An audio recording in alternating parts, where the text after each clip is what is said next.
a, a minus a, plus a, minus a மற்றும் minus a, minus a.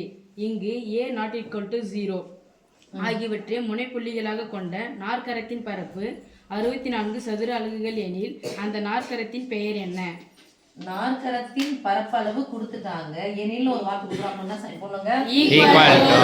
நாற்கரத்தின் பரப்பளவு கொடுத்துட்டாங்க 64 கொடுத்துட்டாங்க. ஏனுடைய மதிப்பு கேட்கறாங்க. ஆனா ஏனுடைய மதிப்பு என்னவா இருக்க கூடாதுன்னு சொல்லிட்டாங்க. அவங்க 0வாக இருக்க கூடாது. இப்ப பாரு சாமி, பரப்பளவுன்னு சொன்னாவே நம்ம பரப்பளவுன்னு சொன்னாவே எதனுடைய பரப்பளவு? நாற்கரத்தின் அந்த நாற்கரத்தின் பரப்பளவுல ஏதான் நம்பர் எல்லாம் ஒண்ணுதான், ஆனா குறிகள் மட்டும் வேற. குறிகள் மட்டும் வேற. நாற்கரம் சொன்னா 4 பக்கங்கள் இருக்கிற எல்லாமே இதுதான் நாற்கரம். அப்ப 4 பக்கங்கள் எதெல்லாம் இருக்கு சொல்லுங்க பார்க்கலாம். செவ்வகம், சதுரம், சாய்சதுரம், இணைகரம், சரிவகம். ஓகே தானே?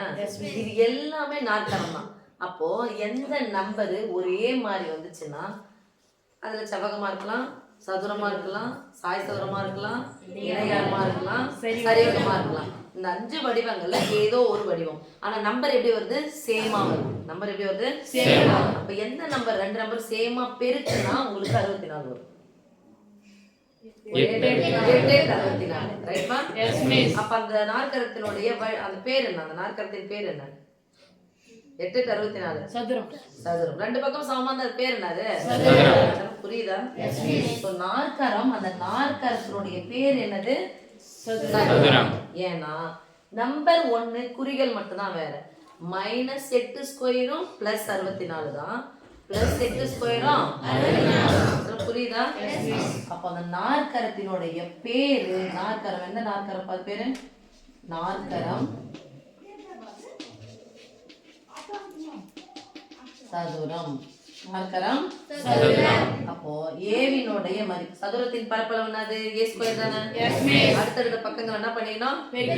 அடுத்த பக்கங்களை பெருக்கணும். அப்போ நாற்கரத்தின் சதுரத்தின் பரப்பளவு என்னது? அடுத்தடுத்த பக்கங்கள் அப்படின்னு சொன்னா ஒரு பக்கம் ஏனா இன்னொரு பக்கம் என்னமா? ஏவையும் பெருக்கணும். a ஸ்கொயர் ஈக்குவல் டு நாற்கரத்தின் பரப்பளவு என்ன கொடுத்துட்டாங்க? 64. ஸ்கொயர் a மட்டும் என்ன ஸ்கொயர் என்ன ஆகணும்? கேன்சல் ஆகணும். அப்ப இந்த ஸ்கொயர் எடுத்தா என்ன எடுத்தாங்க? இந்த ஸ்கொயர் கேன்சல் ஆகணும். என்ன எடுக்கணும்? ஸ்கொயர்.